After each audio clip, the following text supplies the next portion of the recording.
Okay అండి. నిన్నటి దినాన మనం ఒక పాఠం నేర్చుకున్నాం. చెప్పగలరా? హ్మ్? గొర్రె పిల్ల పెండ్లి విందు ఎప్పుడు, ఎక్కడ, ఎలా జరుగుతుంది అనే విషయాలను మనం నేర్చుకున్నాం కదా. ఈరోజు మరొక సరికొత్త పాఠంతో మరికొన్ని విషయాలు దేవుని తన మనసులోని మాటలు రాసిన పరిశుద్ధమైన గ్రంథమైన బైబిల్ నుంచి మనం నేర్చుకుందాం. ఆ పాఠం పేరే బ్రతికి చస్తావా, చచ్చి బ్రతుకుతావా. బ్రతికి చస్తావా, చచ్చి బ్రతుకుతావా. ఏంటండి పాఠం పేరే ఎలా ఉంది. ఆ పాఠం పేరు చెప్పినప్పుడే మనకు ఒక ఆలోచన కలుగుతుంది కదండి.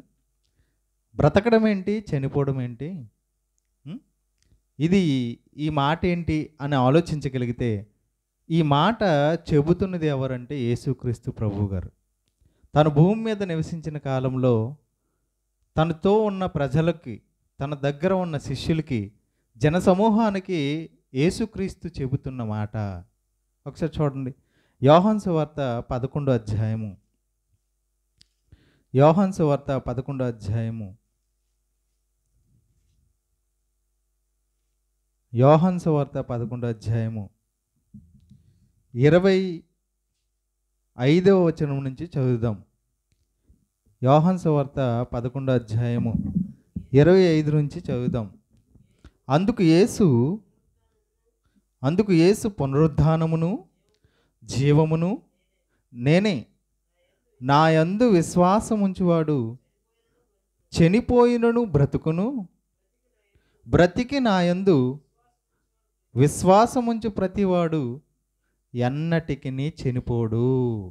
చూడండి, ఇక్కడ రెండు విషయాలు చెప్తున్నాడు. చూడండి, బ్రతికి నా యందు విశ్వాసముంచువాడు చనిపోయినను బ్రతుకును, బ్రతికి నా యందు విశ్వాసముంచువాడు ఎన్నటికీ చనిపోడంట. అర్థమవుతుందండి? ఆ విషయంలోనే రెండు మాటలు వివరణ అక్కడ ఉంది. బ్రతికి నా యందు విశ్వాసముంచువాడు చనిపోయినను బ్రతుకునంట, బ్రతికి నా యందు విశ్వాసముంచువాడు ఎన్నటికీ చనిపోడంట. ఇది నేను చదువుకునేటప్పుడు ఈ మాట నాకు అర్థమయ్యేది కాదు. నా యందు విశ్వాసం ఉంచితే చనిపోడు అంటున్నాడు, చనిపోయినను బ్రతుకును అంటున్నాడు, బ్రతికి నా యందు విశ్వాసం ఉంచేవాడు ఎన్నటికీ చనిపోడు అంట. ఇదేంటి మాట అనే ఆలోచన నాకు చాలా రోజులు ఉండిపోయింది. మనుషులుగా బ్రతుకుతున్న, భూమి మీద బ్రతుకుతున్న ప్రతి మనిషి తన జీవిత కాలంలో కొన్ని దశలు అనేవి ఉన్నాయి. మొదట ఒక తల్లి గర్భంలో 9 నెలలు గర్భవాసిగా ఉన్న వ్యక్తులు, తర్వాత ఒక శిశువుగా తల్లి ఒడిలోకి వస్తారు. అది మన అందరికీ తెలుసు. తన తల్లి శిశువును పెంచిన కొలది తర్వాత పిల్లవాడిగా తన వయస్సును ప్రారంభిస్తాడు. తర్వాత యవ్వన కాలం, తర్వాత నడి వయస్సు, తర్వాత వృద్ధాప్యం. ఇలా తన జీవితంలో వయస్సును బట్టి కాల పరిమితులను బట్టి ఇలా మారుతుంటుంది మానవ చక్రం, మానవ జీవిత చక్రం. ఇలా ఒక వయసు నుంచి ఇంకో వయసుకు వెళుతున్న కొలది పుట్టినరోజులు మనుషులు చేసుకుంటారు. అవునంటారా కాదంటారా? వయసు వచ్చిన తర్వాత, తెలిసిన తర్వాత వాళ్ళకి చిన్నప్పటి నుంచే ప్రారంభం ఏంటంటే పుట్టినరోజు. ఎప్పుడైతే తల్లి గర్భంలో నుండి బయటకు వస్తారో ఆ రోజును గుర్తుపెట్టుకొని అదే నా బర్త్డే అని చెప్పుకుంటూ ప్రతి సంవత్సరానికి ఒకసారి పుట్టినరోజును జరుపుకుంటారు. అది చూసి సంతోషంగా ఆనందిస్తుంటారు కదా.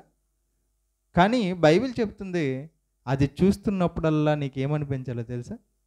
ఏమనిపించాలో తెలుసా? నీ వయస్సు, నీ కాలం తరిగిపోతుంది, నువ్వు చావుకు దగ్గర అవుతున్నావు అని గుర్తు చేస్తుంది అన్న సంగతి మనకు తెలియాలి. మనుషులు దాన్ని చూసి సంతోషిస్తున్నారు. పుట్టినరోజు వస్తుంది అంటే నీ వయసు ఏమవుతుంది? తగ్గిపోతుంది. ఇలా మనిషి బాల్యం నుంచి యవ్వనం నుంచి వృద్ధాప్యం వెళ్ళిన తర్వాత చివరికి ఏమనుకుంటాడంటే, వృద్ధాప్యం వచ్చేసింది కనుక నాకు ఖచ్చితంగా మరణం వస్తుంది. మరణం వచ్చిందంటే నా జీవితం అయిపోయింది, నా బ్రతుకు అయిపోయింది. చాలామంది మాట్లాడుతూ ఒకే ఒక్క జీవితం రా. ఈ ఒక్క జీవితంలోనే మనం ఏది చేయాలన్నా, ఏది సాధించాలన్నా, ఏ పని చేయాలన్నా, స్వేచ్ఛగా తిరగాలన్నా ఇదొక్కటే జీవితం. మళ్ళీ మళ్ళీ మనకి ఈ జీవితం రాదు. కనుక ఉన్న దినాలన్నీ, ఉన్న సంవత్సరాలన్నీ ఎంజాయ్ చేద్దాం అనే మాట అనేకుల మంది నోట వినబడుతుంది. అర్థమవుతుందండి? మరికొంతమంది ఏమంటారంటే మనిషి జన్మ చాలా అద్భుతం, ఎన్నో జన్మలు దాటిన తర్వాత ఈ జన్మ వస్తుంది మనకి, మళ్ళీ మళ్ళీ రాదు. అంటే ఒక మనిషి యొక్క జన్మ గురించి మాట్లాడుకుంటూ మరణం అనేది దగ్గర పడుతున్న కొలది మనుషులు ఏమనుకుంటున్నారంటే మరణం మనిషికి ముగింపు, ఈ బ్రతుకు చావుతో ముగిసిపోతుంది అన్న ఆలోచనలోనే ఉన్నారండి. ప్రపంచమంతా, అది పేదవాడు మొదలుకొని ధనవంతుడైనా, అజ్ఞానం మొదలుకొని జ్ఞానవంతుడని పిలువబడుతున్న శాస్త్రవేత్త వరకైనా మనిషికి మరణమే ముగింపు అనుకొని మనిషి ఈ భూమి మీదే బ్రతికేయాలన్న ఆలోచనలో ఉన్నాడు. అందుకోసం చూడండి, ఈరోజు పొలాలు సంపాదించుకుంటున్నాం. ఎందుకు? ఈ భూమి మీద బ్రతికేద్దాం. ఆస్తులు సంపాదించుకుంటున్నారు. ఎందుకు? భూమి మీద బ్రతికేద్దాం. పెద్ద పెద్ద పేరు సంపాదిద్దాం. ఎందుకు? భూమి మీద బతికేద్దాం. భూమి మీద ఎంతోమంది రాజులు, ఎంతోమంది మహాత్ములు, ఎంతోమంది పెద్ద పెద్ద నాయకులు పుట్టారు. ఆస్తిపరులు, ధనవంతులు, రాజ్యాధికారాలు కలిగిన రాజులు, పరిపాలన ప్రపంచాన్ని జయించిన వీరులు అందరూ ఎక్కడికి వెళ్ళిపోయారు చెప్పండి? మట్టిలోనికి వెళ్ళిపోయారు. వాళ్ళు సంపాదించిన ఆస్తిని అలాగే విడిచిపెట్టేశారు. తాను సంపాదించిన పేరును, తాను సంపాదించిన భూములు, తాను కట్టిన కోటలు అన్నిటినీ విడిచిపెట్టి వెళ్ళిపోయారు. మనుషులు కళ్ళ ముందు ఇవి కనిపిస్తున్నప్పటికీ మనుషులు ఏమనుకుంటారో తెలుసా? మనిషి బ్రతికినంతకాలం బ్రతికేద్దాం, చావు తర్వాత ఏముందిలే, చావు తర్వాత ఏమీ లేదు, మనిషికి మరణము ముగింపే, ఇంకా దాని తర్వాత మరేం లేదు. ఎవరు చూశారైతే? తర్వాత ఏమైనా ఉందా అని ఎవరైనా చెప్పారు అనుకోండి, నువ్వు చూసి వచ్చావా అనే ఒక ప్రశ్న వారిలో మొదలవుతుంది. అంటే మనిషి ఏమనుకుంటున్నాడంటే తన జీవితకాలం వృద్ధాప్యం అయిపోయినాక మరణము, చావుతోనే ఈ జీవితం ముగిసిపోతుందన్న మనిషికి దేవుడు జ్ఞానం తెలియజేస్తున్నాడు. దేవుడు జ్ఞానం తెలియజేస్తున్నాడు. ఏం మాట మనం చదువుకున్నాం? యోహాను సువార్త 11:25 ఏముందో తెలుసండి? నా యందు విశ్వాసం ఉంచువాడు చనిపోయినను బ్రతుకును. చనిపోయిన తర్వాత చావే ముగింపు అనుకున్న మనిషికి యేసుక్రీస్తు ఏం చెప్తున్నాడో తెలుసా? నా యందు విశ్వాసం ఉంచేవాడు ఈ భూమి మీద చనిపోయినా మళ్ళీ బ్రతుకుతాడు అని చెబుతున్నాడు. అంటే మనిషికి మరణం ముగింపు కాదని, మరో బ్రతుకుందని యేసు చెబుతున్నాడు భూమి మీదకి వచ్చి. ఇలాంటి మహాజ్ఞానం బోధించే యేసుక్రీస్తుని ఈరోజు ఏమంటున్నారు తెలుసా? మత నాయకుడు అంటున్నారు. ఇలాంటి మార్గాన్ని బోధించే యేసుక్రీస్తుని ఏమంటున్నాడు తెలుసా? మతాన్ని ప్రబోధించేవాడు, మతంలో కలుపుకునేవాడు అని క్రైస్తవులు దూషిస్తున్నారు ఈరోజు. కానీ మనిషికి మరో బ్రతుకుందన్న జ్ఞానాన్ని నేర్పించిన దైవ జ్ఞానం కలిగిన క్రీస్తుని, దేవునిని మత వర్గానికి సంబంధించిన ఒక నాయకుడిగా తీసి పడేస్తున్నారు. అంటే అర్థం కాలేదు. అర్థమవుతుందండి? మీకు అర్థమవుతుందా? ఈరోజు మన పాఠం ఏంటి? బ్రతికి చస్తావా, చచ్చి బ్రతుకుతావా? పరిశీలిద్దామండి. ఈ మాటలు మనం ఇంకా చదువుకోగలిగితే ఇది చివరిలో మళ్ళీ దీని విషయాన్ని మనం ఆలోచిద్దాం. భూమి మీదకి దేవుడు తన ప్రవక్తలను ఎంతోమందిని పంపించాడు. వారి వద్దకు తన పరిశుద్ధాత్మ ద్వారా ఎన్నో మాటలు రాపించాడు. మనిషి ఈ భూమి మీద ఉన్న జీవితానికి ముడిపడిపోయి ఉన్న ఆనాటి కాలంలోని ఇశ్రాయేలు ప్రజలకి దేవుడు తన ప్రవక్తల ద్వారా ఒక మాట తెలియజేస్తున్నాడు. యెహెజ్కేలు గ్రంథం 37వ అధ్యాయము చూడండి. యెహెజ్కేలు గ్రంథం 37వ అధ్యాయము 12, 13, 14 చదువుదాం. యెహెజ్కేలు గ్రంథం 37వ అధ్యాయము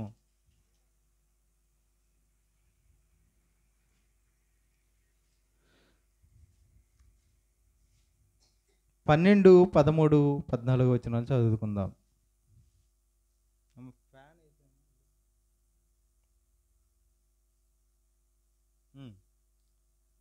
యెహెజ్కేలు గ్రంథం 37వ అధ్యాయము 12, 13 వచనాలు, 14 వచనాలు. కాబట్టి ప్రవచనం ఎత్తి వారితో ఇట్లనము, ప్రభువగు యెహోవా సెలవిచ్చినదేమనగా, నా ప్రజలారా, మీరున్న సమాధులను నేను తెరిచెదను, సమాధులలో నుండి మిమ్మల్ని బయటికి రప్పించి ఇశ్రాయేలు దేశంలోనికి తోడుకొని వచ్చేదను. నా ప్రజలారా, నేను సమాధులను తెరిచి సమాధిలో నుండి మిమ్మల్ని బయటికి రప్పించగా నేను యెహోవానై ఉన్నానని మీరు తెలుసుకుందురు. మీరు బ్రతుకున్నట్లు నా ఆత్మను మీలో ఉంచి మీ దేశంలో మిమ్మల్ని నివసింపచేసేదను. యెహోవాగా నేను మాట ఇచ్చి దాన్ని నెరవేర్తునని మీరు తెలుసుకుందరు. ఇదే యెహోవాకు వాక్కు. అంటే మనిషి సమాధి వరకే పరిమితం. మనిషి చనిపోయిన తర్వాత ఏం చేస్తారండి? అందరూ కలిపి తన శవాన్ని తీసుకొని వెళ్ళి ఏం చేస్తారు? సమాధుల్లో పెట్టేస్తారు. కొంతమంది పెట్టెలో పెట్టి పూడ్చి చేస్తే గోతి తవ్వి, మరి కొంతమంది కట్టెల్లో కాల్చేస్తారు. ఏది చేసినా ఎక్కడికి వెళ్ళిపోతుంది? మనిషి శవం సమాధికి వెళ్ళిపోతుంది. సమాధితో ముగింపు అనుకున్న మనిషికి దేవుడు ఏం చెప్తున్నాడంటే, మిమ్మల్ని సమాధిలో నుండి బయటికి తీసుకువచ్చేదను, నేను దేవుడినని మీకు తెలుస్తుంది అంటున్నాడు. అంటే చనిపోతే చావుతో అయిపోయిందా? కాదండి. చనిపోయిన సమాధిలో నుంచి బ్రతికి తిరిగి వస్తామంట. అది ఎలా అండి? అది ఎలా జరుగుతుంది? అది మనం నమ్మడానికి సఖ్యంగా ఉందా? ఎవరైనా ఇప్పుడు మనం చెప్పామనుకోండి, ఎవరైనా వింటారా? వినరండి. ఈ లోకంలో ఉన్న సుఖాలకు అలవాటు పడిన మనుషులకి మనిషి మరణం తర్వాత మళ్ళీ బ్రతుకుతాడంటే నమ్ముతాడా? నమ్మడండి. మరి నమ్మని వారికి దేవుడు సమాధానం చెప్పడం అనుకుంటున్నారా? ఖచ్చితంగా తన మాటల ద్వారా మనుషులు ఎలాంటి వారో దేవుడికి ముందే తెలుసు. మరి తెలిసిన మనిషి జ్ఞానం ఎంతవరకు వెళ్ళిపోతుందో దేవునికి తెలుసు. కనుకనే ముందుగానే మనుషులు ఇలాగ అనుకుంటారనే దేవుడు తన గ్రంథంలో రాపించిన మాటలు చూడండి. కొరింథీయులకు రాసిన పత్రిక 15వ అధ్యాయం, 1 కొరింథీ పత్రిక 15వ అధ్యాయం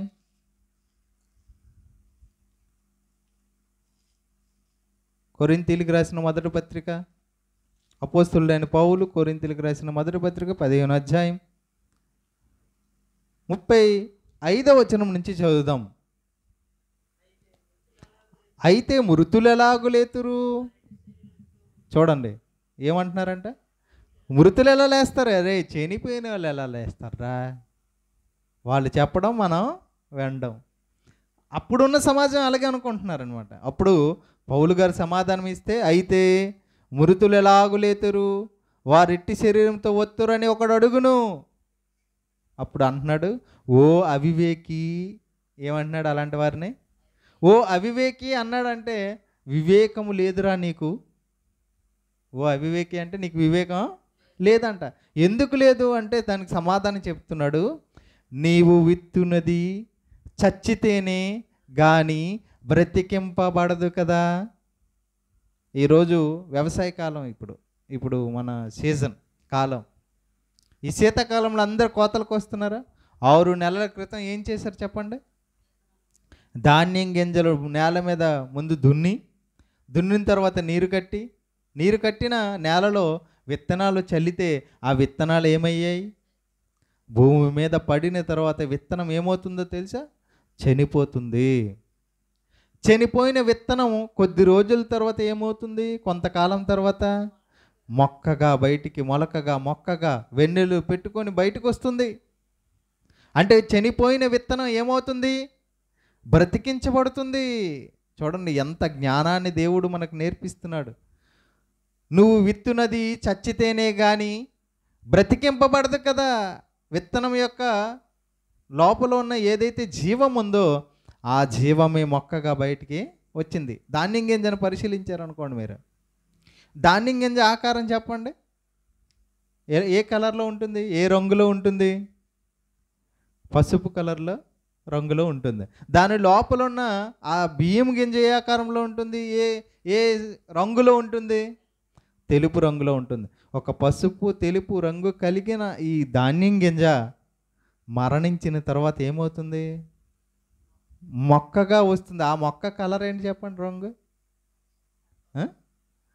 పచ్చ కలర్లో. ఇదేంటండి మనం పాతింది ఏ కలరు? మనము ఏది భూమిలో నాటాం దాని యొక్క రంగు ఏంటి? వచ్చిన ఆకారం యొక్క ఆకారం వేరు, దాని రంగు కూడా వేరు. అందుకోసమే దేవుడు ఈ ఈ మాటలో ఒక విషయం చెప్తున్నాడు చూడండి. 37వ వచనం, నీవు విత్తువు దానిని చూడగా అది గోధుమ గింజ అయినను సరే, మరి ఏ గింజ అయినను సరే ఒట్టి గింజనే విత్తుచున్నావు కానీ పుట్టబోవు శరీరమును విత్తుటలేదు. పుట్టబోవు శరీరమును విత్తుటలేదు అంటే ఏ ఆకారం అయితే వస్తుందో దాని ఆకారాన్ని నువ్వు విత్తట్లేదు. దాన్ని గింజ మాత్రమే, గింజను మాత్రం విత్తుతున్నావు. మరి ఆకారం శరీరం ఎక్కడి నుంచి వచ్చింది దానికి అని చెబుతూ కింద చెబుతున్నాడు దాని గురించి. ఏమని? అయితే దేవుడే తన చిత్త ప్రకారం విత్తిన దానికి శరీరం ఇచ్చును. నువ్వు విత్తిన దానికి ఎవరు శరీరం ఇస్తున్నారంట? దేవుడు. చనిపోతే బ్రతుకు సరే అనుకున్న మనిషికి చనిపోతే మళ్ళీ బ్రతుకుందని ఒక విత్తనాన్ని చూపించి పాఠం చెబుతున్నాడు దేవుడు. ఇంకా మనిషికి అర్థం కాలేదా? అయితే మన ముందే తిరుగుతున్న ఒక గొంగళ పురుగుని దేవుడు చూపించాడు. గొంగళ పురుగు మీరు చూసే ఉంటారు. అది ఎలా ఉంటుందో తెలిసి దాన్నే మరొక పేరు దూలగుండు పురుగు అంటారు. దాన్ని చూడగానే మనకు అసహ్యం. నల్లగా ఉండి రోమాలతో ముళ్ళులాగా ఉండి చూడడానికి అసహ్యమైన ఆ ఆకారం కలిగిన ఆ పురుగు అది ఏమవుతుందో తెలుసా? గూడు కొట్టుకుంటుంది కొద్ది రోజులు. ఒక చెట్టుకో లేదా ఒక ద్వారబంధానికో లేదా ఒక గోడ పైనో అదొక పట్టు కట్టుకొని గూడు కట్టుకొని కొద్ది రోజులు అందులో ఉండి చనిపోతుంది. నిద్రలోనికి వెళ్ళిపోతుంది. వెళ్ళిపోయిన అది కొద్ది రోజుల తర్వాత చనిపోయి ఏమవుతుందో తెలుసా? మరొక ఆకారాన్ని సంతరించుకొని బయటకు వస్తుంది. అదే రంగురంగు రెక్కలు కలిగిన అందమైన ఆకారంతో బయటకు వస్తున్న చేతాకోక చిలుక. గొంగలి పురుగుగా ఉండేటప్పుడు ఒక ప్రాంతం నుంచి మరొక ప్రాంతానికి వెళ్ళడానికి ఎంతో సమయం పట్టేది. పైకి ఎగిరే అవకాశం అనేదే లేదు. కానీ ఎప్పుడైతే తాను చనిపోయి బ్రతుకుతుందో తిరిగి చేతాకోక చిలుకగా రెక్కలు చాపి పైకి స్వేచ్ఛగా ఎగిరిపోతుంది రంగురంగుల ఆకారంతో. గొంగలి పురుగు చూసి అసహించుకున్న మనిషికి చేతకొక చూడగానే సంతోషం పుట్టి దాన్ని పట్టుకోవాలి, దాన్ని ఇంట్లో పెట్టుకోవాలి. అవసరమైతే దాని బొమ్మను ఫ్రేమ్ కట్టించి మరి ఇంట్లో పెట్టుకుంటున్నారు ఈరోజు. ఇంత మంచి జీవితం దానికి ఎలా వచ్చింది? చనిపోయిన ఆ పురుగుకి మరొక ఆకారాన్ని, మరొక జీవితాన్ని, మరో అందమైన జీవితాన్ని దేవుడు అనుగ్రహిస్తున్నాడు. పాఠం నేర్పిస్తున్నాడు. మనిషికి పాఠం నేర్పిస్తున్నాడు దేవుడు. గొంగలి పురుగు చేతాకోకగా ఎలా మారింది, విత్తనం మొక్కగా ఎలా మారింది అని పాఠం ముందు చూపించి, నీకంటే చిన్నవైన జ్ఞానం లేని జీవులకే, విత్తనానికి, ఒక పక్షికి, ఒక పురుగుకి ఉన్న జీవితం కంటే నీది ప్రధానమైన విలువైన జీవితం కదా. నువ్వు ప్రకృతిలో శ్రేష్టమైన వాడివి కదా, మరి వాటికే బ్రతుకున్నప్పుడు నీకు లేదా అని దేవుడు వాటి ద్వారా మనిషికి పాఠం నేర్పిస్తున్నాడు. చూడండి, అదే కొరింథీయులకు రాసిన పత్రిక పైన వచనం ఒకసారి చదువుదాం. 23వ వచనం, 15వ అధ్యాయం. కొరింథీయులకు రాసిన పత్రిక 15వ అధ్యాయం 23వ వచనం. ప్రతివాడును తన తన వరుసలోనే బ్రతికింపబడును. అంటే మనుషులందరూ ఏమవుతారంట? బ్రతుకుతారంట. చావుతో ముగింపు జీవితం కాదు. చావు అనేది శరీరానికి మాత్రమే అన్న సంగతి మనకే. ఆత్మకు చావు అనేది లేదు. ఆత్మకు చావు అనేది లేదు. ఇలా దేవుని మాటల ద్వారా దేవుడు తన గ్రంథంలో ఉన్న మాటల ద్వారా మనిషి చెబుతున్నా మనిషి మారుతాడా? వింటాడా? మరో బ్రతుకుందంటే నమ్ముతాడా? సాక్ష్యంగా కళ్ళ ముందు పెట్టినా కూడా మనిషి ఏం చేయడు? నమ్మడండి. నమ్ముతాడా? నమ్మడు. అలాంటి వారిని దేవుడు ఏమని చెప్తున్నాడో చూడండి ఒకసారి. అలాంటి వారు ఉన్నారని దేవునికి ముందే తెలుసు కనుక ఆయన ఒక మంచి మాట చెబుతున్నాడు చూడండి. ఒక వ్యక్తి అలాగే బైబిల్లో ఉన్నాడు. ఎలా ఉన్నాడు? ఇలాగే నమ్మనివాడు. మరో బ్రతుకుందంటే నమ్మని చాలామంది ఉన్నారు ప్రపంచంలో. వాళ్ళని దేవుడు అవివేకులు అంటున్నాడు. ఇంకొక మాట కూడా ఉపయోగించాడు దేవుడు, వెర్రివాడు. ఏమంటున్నాడు? వెర్రివాడంట. ఒకసారి చూడండి లోకసువార్త 12వ అధ్యాయము. లోకసువార్త 12వ అధ్యాయము 19వ వచనం. లోకసువార్త 12వ అధ్యాయము 19వ వచనం. జరిగిన విషయం ఏంటంటే, ఒక ధనవంతుడు భూమి సమృద్ధిగా పండిందంట. సమృద్ధిగా పండెను. అప్పుడు అతడు పంటను సమకూర్చుకున్నట్టుకు నాకు స్థలం కనుక నేనేమి చేతునని తనలో తాను ఆలోచించుకుని, నేను ఎలాగ చేతును? నా కొట్లు విప్పి వాటికంటే గొప్ప వాటిని కట్టించి అందులో ధాన్యం అంతటిని నా ఆస్తిని కూర్చుకొని అనుకుంటున్నాడు, ఇవన్నీ చేసేస్తాను. ఈరోజు కూడా సమాజంలో ఉన్నవారు ఏమనుకుంటున్నారు? బాగా పండింది, ఇప్పుడు ఏం చేద్దాం? మంచిగా కొట్లు కట్టుకుందాం, ఆస్తిని సంపాదించుకుందాం, భూమి మీద ఇంకా ఆయుష్ కలిగి బ్రతికేద్దాం అనుకుంటున్నారు ఈరోజు. ఆనాడు ఉన్న ఆ వ్యక్తి కూడా, ఆ ధనవంతుడు కూడా ఏమనుకుంటున్నాడు? ఇదే ఏమనుకుంటున్నాడంట? ఇలా కూర్చుకొని నా ప్రాణంతో అనుకుంటున్నాడంట, నా ప్రాణమా, అనేక సంస్థలకు విస్తారమైన ఆస్తి నీకు సమకూర్చబడి ఉన్నది, సుఖించుము, తినుము, త్రాగుము, సంతోషించుమని చెప్పుకుందని అనుకున్నాను అన్నాడు. ఆ రోజే కాదు, ఈ రోజున్న అది ఎప్పుడు జరుగుతుందో తెలుసండి ఈ మాట? రాత్రిపూట చెబుతున్నాడు.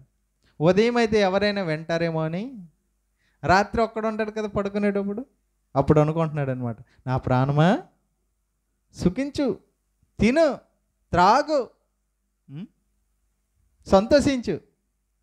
అంటే మనిషికి భూమి మీద ఉన్న ఈ ఆస్తిని చూసినప్పుడు కోరికలు ఎన్నెన్ని తెలుసుకుంటారు. డబ్బు ఉందనుకోండి, ఉంటారండి? ఆస్తి ఉందనుకోండి, నచ్చింది తినొచ్చు, నచ్చిన వాళ్ళతో తిరగచ్చు, నచ్చింది తాగొచ్చు. అప్పుడు హృదయం అంతా ఉల్లాసంతో నిండిపోద్ది. అలాంటి వారు మళ్ళీ జన్మ ఉంది, మళ్ళీ పుడతాం భూమి మీద కాదు, మళ్ళీ బ్రతుకుతాం, మనకి మరో బ్రతుకుంది, మరో జన్మ ఉంది అంటే నమ్ముతారు. మళ్ళీ పుట్టుకుందరా భూమి మీద, మళ్ళీ పుడతామంటే నమ్మేస్తారు కదా. కుక్కగానో, నక్కగానో, బెల్లుగానో, పిల్లిగానో పుడతారంటే నమ్ముతారు, ఏగా దోమై. కానీ మరో బ్రతుకుంది, అది ఈ లోకంలో కాదు, మరో లోకంలో అంటే ఎవరు నమ్మరు. అదే చెప్తున్నాడు. అలాంటి వాళ్ళకి ఏమంటున్నాడు దేవుడు? 20వ వచనం. అయితే దేవుడు, వెర్రివాడా, ఈ రాత్రి నీ ప్రాణమును అడుగుచున్నారు. వెర్రివాడా, ఈ రాత్రి నీ ప్రాణమును అడుగుచున్నారు. ఎవరు అడుగుచున్నారు? దేవుడా? ఈ వెర్రోడి ప్రాణం దేవుడికి ఎందుకు?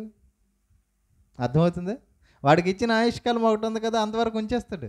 కానీ దేవుడు అడగట్లేదు. వీడి ప్రాణం ఆయనేం చేసుకుంటాడు? ఈయన తీసుకున్న నరకంలో పడేయడమే కదా. మరి వీడి ప్రాణంతో దేవునికి పని లేదు. మరి ఎవరు అడుగుతున్నారంట? ఎవరు అడుగుతున్నారండి?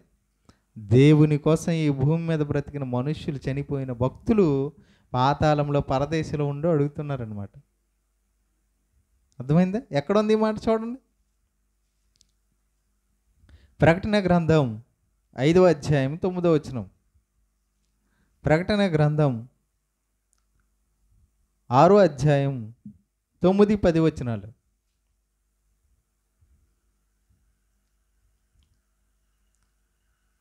ప్రకటన గ్రంథం 6వ అధ్యాయం 9, 10 వచనాలు. ఆయన 5వ ముద్ర విప్పినప్పుడు దేవుని వాక్యము నిమిత్తమును తామిచ్చిన సాక్ష్యము నిమిత్తమును వధింపబడిన వారి ఆత్మలను బలిపీఠం క్రింద చూచితిని. వారు అడుగుతున్నారు, దేవుని వాక్య నిమిత్తం, సువార్త నిమిత్తం, దేవుని నిమిత్తం తమ ప్రాణాలను త్యాగం చేసిన భక్తులు ఏమని అడుగుతున్నారంటే, నాథా, సత్యస్వరూపి, పరిశుద్ధుడా, ఎందాక తీర్పు తీర్చక ఎందువు? ఏంటయ్యా వాడు నీ కోసం బ్రతకకుండా, ప్రాణమా తినుము, త్రాగు, సంతోషించి సుఖించి అంటున్నావు, వాడిని ఇంకా భూమి మీద ఎందుకు ఉంచుతావు అని ఎవరు అడుగుతున్నారు? భక్తులు అడుగుతున్నారనమాట. నీతిగా దేవుని కోసం బ్రతికి వాక్య నిమిత్తం తన ప్రాణాలు పెట్టిన భక్తులు అడుగుతున్నారు. మనిషి భూమి మీద దేవుని కోసం బ్రతకకుండా మరో బ్రతుకుందని తెలుసుకోకుండా ఈ లోకంలో ఉన్న ఆశల్లో మునిగిపోయి సుఖించాలి, ఎంజాయ్ చేయాలి, లైఫ్ మొత్తం నా ఇష్టంగా నెరవేర్చుకోవాలి, హృదయపూర్వకంగా నా పాపం చేయాలి, కళ్ళతో నాకు నచ్చింది చేయాలి, ఆలోచనలో నాకు నచ్చింది చేయాలి అనుకున్న ప్రతి ఒక్కరికి పాతాళం నుంచి అడుగుతున్నారు వాళ్ళు. నాదా సత్యస్వరూపి పరిశుద్ధుడా, ఎందాక తీర్పు తీర్చకయు మా రక్తం నిమిత్తము భూనివాసులకు ప్రతిదండన చేయకు ఉంది అని బిగ్గరగా కేకలు వేస్తున్నారంట. అయ్యా ఇంకెన్ని రోజులు వాడిని ఉంచుతావు అని వాళ్ళు అడుగుతున్న సంగతి దేవుడు గుర్తు చేస్తున్నాడు. ఒరే వెర్రివాడా, ఈ రాత్రి నీ ప్రాణము అడుగుతున్నారు. ఈ భూమి మీదకు వచ్చింది దేవుని కోసం బ్రతకమని, ఆ దేవుని మహిమపరచాలని, ఆయన నామానికి కీర్తి తేవాలని దేవుడు మనుషులమైన మనల్ని పుట్టిస్తే, మనుషులుగా భూమి మీదకి వచ్చిన తర్వాత భూలోకంలో ఉన్న ఈ ఆలోచనల వైపు, ఈ ఆశల వైపు తమ మనసు త్రిప్పుకొని చెడు మార్గంలో నడుస్తున్న ప్రతి మనిషికి దేవుడు చెప్తున్నాడు, మనిషికి మరణం ముగింపు కాదు, మనిషికి మరో బ్రతుకు ఉంది. మరి మనిషి భూమి మీద చనిపోయిన తర్వాత ఎక్కడికి వెళ్తాడైతే? మరో బ్రతుకుంది, ఓకే. బ్రతికి చస్తావా, చచ్చి బ్రతుకుతావా? ఒకవేళ నువ్వు దేవుని కోసం బ్రతికిన వాడవైతే, బ్రతికి ఈ భూమి మీద దేవుని కోసం చనిపోతే, బ్రతికి దేవుని కోసం ఈ భూమి మీద బ్రతికి ఆయన కోసం చనిపోతే నువ్వేమవుతావు? చచ్చి బ్రతుకుతావు. ఒకవేళ నీ కోసమే నువ్వు బ్రతుకుతూ చచ్చిపోయావా, బ్రతికి చస్తావు. ఈ భూమి మీద నీ కోసమే నువ్వు బ్రతుకుతూ చచ్చిపోయావా, నిరంతర శిక్షలోనికి వెళ్ళిపోతావు. నిరంతర శిక్ష. అదేంటి? అగ్ని, ఆరని, ఆత్మ, చావని మరో లోకం ఉంది. చచ్చి అక్కడికి వెళ్తావు. బ్రతికిన ఒకవేళ భూమి మీద నీ కోసమే నువ్వు బ్రతికి చనిపోతే నిరంతరం చనిపోయే స్థలానికి వెళ్ళిపోతావు. అదే నరకం, అగ్నిగుండం. ఒకవేళ దేవుని కోసం ఈ భూమి మీద బ్రతికి చస్తావా, చచ్చి మళ్ళీ బ్రతుకుతావు. ఎవరిని దేవుడు బ్రతికిస్తాడంట? నిత్య జీవం ఎవరికి ఇస్తాడంట?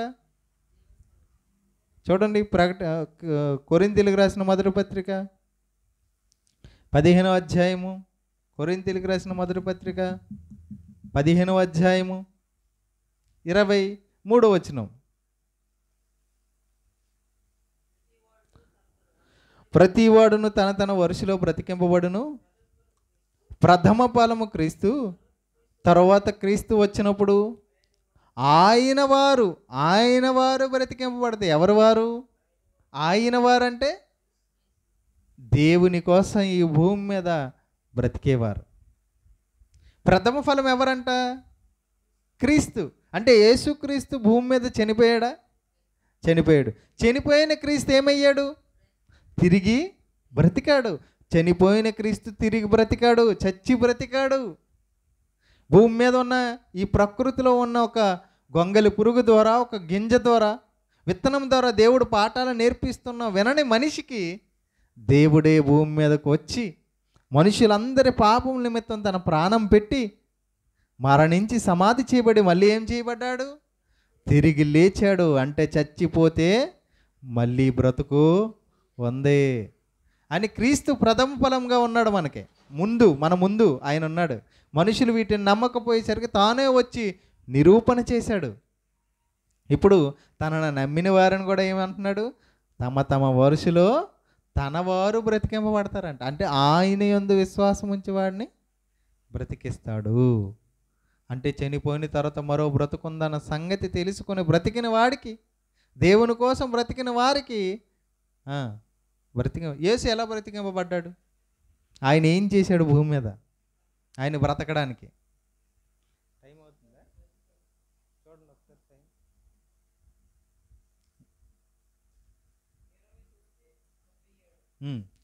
యేసు ఎలా బ్రతికి చనిపోయి తిరిగి బ్రతికాడు మనం తెలియాలి, అవునా?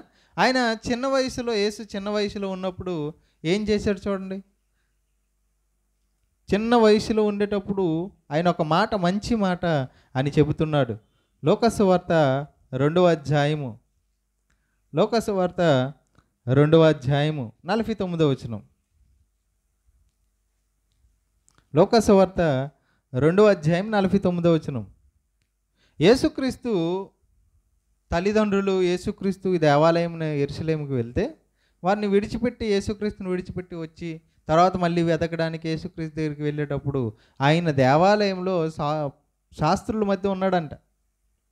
ఎవరైతే ధర్మశాస్త్రోపదేశకులు ఉన్నారో వాళ్ళ ఎదుట ఉన్నాడు, బోధకుల మధ్య కూర్చున్నాడంట. అక్కడికి మళ్ళీ మరియా యోసేపు గారు వెళ్ళారు. వెళ్ళేటప్పుడు వాళ్ళు అక్కడికి వచ్చి అడుగుతున్నప్పుడు ఆయన చెప్పే సమాధానమే 49వ వచనం. ఆయన, మీరేలా నన్ను వెతుకుచుంటిరి?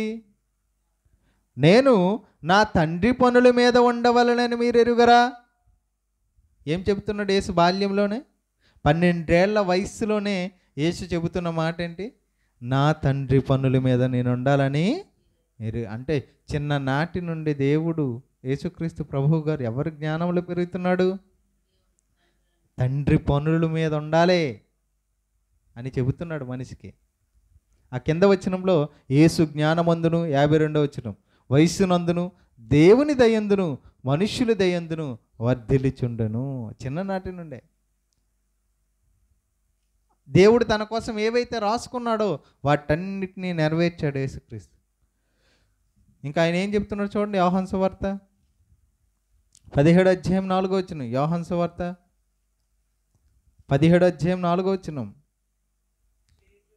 చేయుటకు నీవు నాకు ఇచ్చిన పని నేను సంపూర్ణంగా నెరవేర్చి భూమి మీద నిన్ను మహిమపరిచితిని.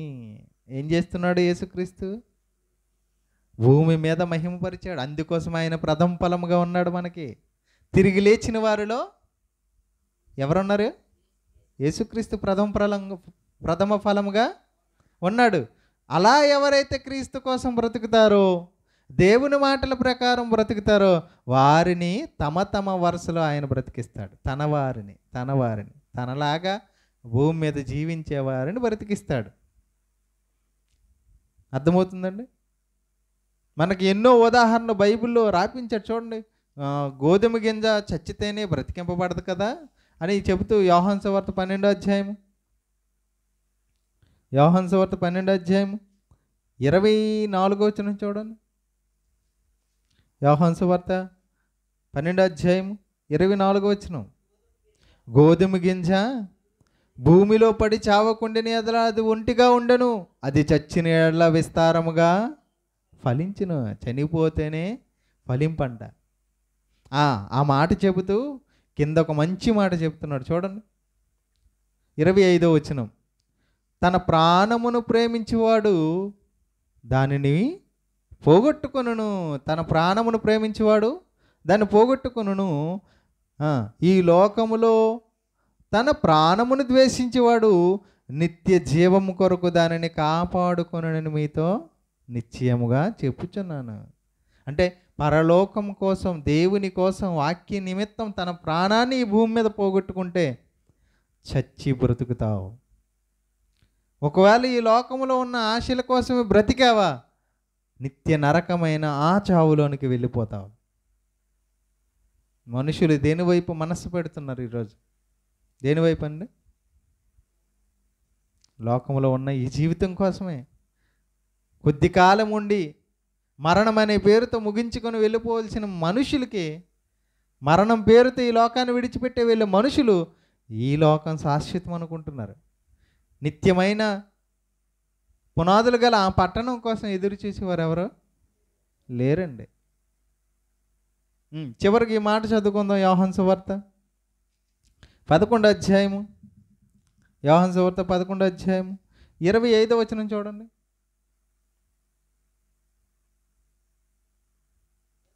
యోహాను సువార్త 11వ అధ్యాయము 25వ వచనం. అందుకు యేసు, పునరుద్ధానమును జీవమును నేనే, నా యందు విశ్వాసం ఉంచేవాడు చనిపోయినను బ్రతుకును. నా యందు విశ్వాసం ఉంచేవాడు ఏమవుతాడంట? అర్థమైందా మీకు ఇదేమైనా? చనిపోతే బ్రతుకుతాడంట. విశ్వాసం ఉంచేవాడు చనిపోతే బ్రతుకుతాడా? ఇప్పుడు మనం విశ్వాసం ఉంచాము, చనిపోయామా బ్రతికామా అని చెబుతూ ఇంకో మాట అన్నాడు పక్కనే. ఆ తర్వాత మాట ఏముంది? బ్రతికిన యందు విశ్వాసం ఉంచేవాడే అన్నటికి చనిపోడు అంట. ఇదేంటండి? రెండు వేరు వేరు పదాలు ఇక్కడ రాయబడ్డాయి. మీకు అందులో అర్థమైందో అర్థమవలేదో కానీ నేను దాన్ని వివరిస్తాను చూడండి. విశ్వాసం ఉంచేవాడు చనిపోయినను బ్రతుకును. ఈ చనిపోవడం ఏదో తెలుసండి, పాపముల చేత అపరాధముల చేత చనిపోయాం మనం. ఇప్పుడు నువ్వు బ్రతకాలి భూమి మీద, అవునా? చని విశ్వాసం ఉంచేవాడు దేవుని యందు యేసుక్రీస్తు యందు నువ్వు విశ్వాసం ఉంచితే పాపముల చేత అపరాధముల చేత చనిపోయిన నిన్ను బ్రతికిస్తాడు. అదే బాప్టిజం ద్వారా నూతన జన్మ. ఒకడు క్రొత్తగా జన్మించితేనే కానీ దేవుని రాజ్యంలో ప్రవేశించడు. ఇప్పుడు బ్రతికావు, నువ్వు క్రీస్తునందు విశ్వాసం ఉంచి బాప్టిజం పొంది బ్రతికావు. బ్రతికి నా యందు విశ్వాసం ఉంచి ప్రతివాడును ఎన్నటికీ చనిపోడు. ఎన్నటికీ చనిపోడు అంటే ఈ భూమి మీద శరీరం చనిపోతుంది, ఆత్మగా నిత్యము దేవునితో బ్రతకొచ్చు. అది దాని అర్థం. బ్రతికి చేస్తావా, చచ్చి బ్రతుకుతావా? బ్రతికి దేవుని కోసం బ్రతికి చనిపోతే తిరిగి నిత్య జీవంలో బ్రతుకుతావు, నిత్యము బ్రతుకుతావు. ఒకవేళ భూమి మీద ఉన్న వాటి కోసమే బ్రతికి చనిపోయావా, అయితే నిత్య నరకానికి వెళ్ళిపోతావు. ఎన్నో దేవుడు బైబిల్ గ్రంథంలో ఎన్నో రాపించాడండి కదా. ఆత్మగా మనం భూమి మీద శరీరము ఆత్మ ఉన్నప్పుడు, మనం ఈ కలిసి ఉన్నప్పుడే దేవుని కోసం బ్రతికి ఆ నిత్యము బ్రతికే ఆ జీవితాన్ని మనము పొందుకోవాలి. ఒకవేళ భూమి మీద ఉన్న వాటి కోసమే బ్రతికి చనిపోతున్న వారిని చూసి మనం కూడా అటువైపు వెళ్ళిపోయాం అనుకోండి, వారు నిత్యము చావు అనుభవింపక తప్పదు, నిత్యాగ్ని దండనకి వెళ్ళక తప్పదు. అర్థమైందండి పాఠం? చెప్పండి. బ్రతికి చేస్తావా, చచ్చి బ్రతుకుతావా? ఉన్నది ఈ జీవితం ఒక్కటే కనుక, కొద్ది సంవత్సరాలే కనుక దేవుడిచ్చిన ఈ 60-70 సంవత్సరాలు దేవుని కోసం బ్రతికి నిత్యము ఉండే ఆ లోకాన్ని సంపాదించుకుంటామో, ఈ కొద్ది సంవత్సరాలు మన కోసమే మనం బ్రతికి నిత్య నరకానికి వెళ్ళి నిత్యము చావులో ఉంటామో, నిర్ణయం మనదే, మన చేతుల్లోనే ఉంది.